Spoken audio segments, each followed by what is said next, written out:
The wave of worldwide protests, fuelled in part by angry reaction to the film posted on YouTube mocking the Prophet Muhammad, are beginning to recede. But debate in the United States continues, with the focus now firmly on President Obama's foreign policy and what the alternative might be if Mitt Romney becomes president. Associate Professor Brendon O'Connor is from the US Studies Centre, and he joins me now from our Sydney City studio.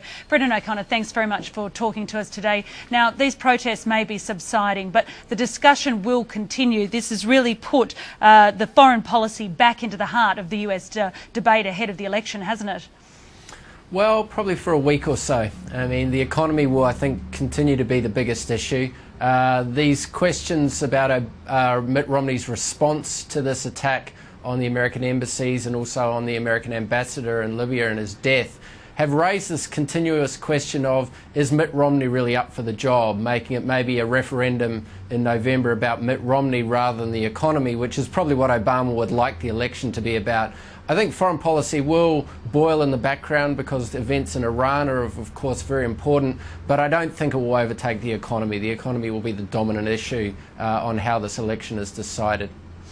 Take us through the quite stark differences between the two approaches of the President and Mitt Romney abroad. Well, President Obama has, I think quite sensibly, wanted to back away from some of the more adventurous approaches to foreign policy, to be maybe generous, that George W. Bush took up, and taken an approach, particularly in the Arab Spring, that America is best if it underplays its hand, that if it holds back and believes that it can't do everything, maybe it can intervene in crucial moments to put itself on the side of democracy, but that it can't export democracy, it can't create societies in its image, say as Bush tried to do in Iraq. Where Mitt Romney has described this often as an apology tour, that Obama is too weak, he apologises for previous wrongs that the United States has committed in the world. Romney seems to have this view that America should never apologise for anything.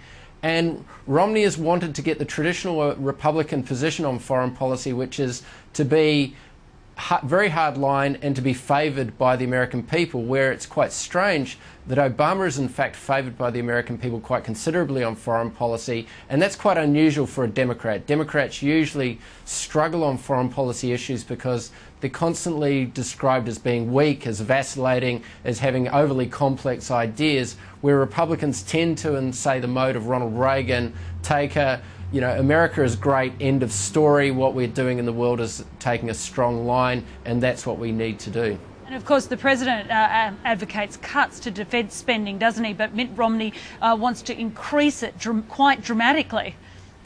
Yes, this is interesting. I mean, the US Congress has set in place some pretty large cuts at the end of this year to both defence spending and a lot of other areas of spending.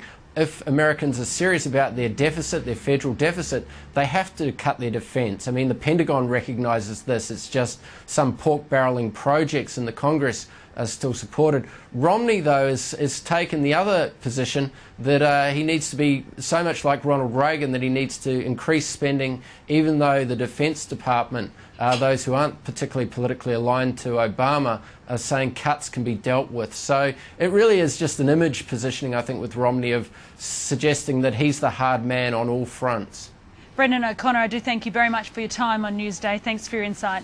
My pleasure.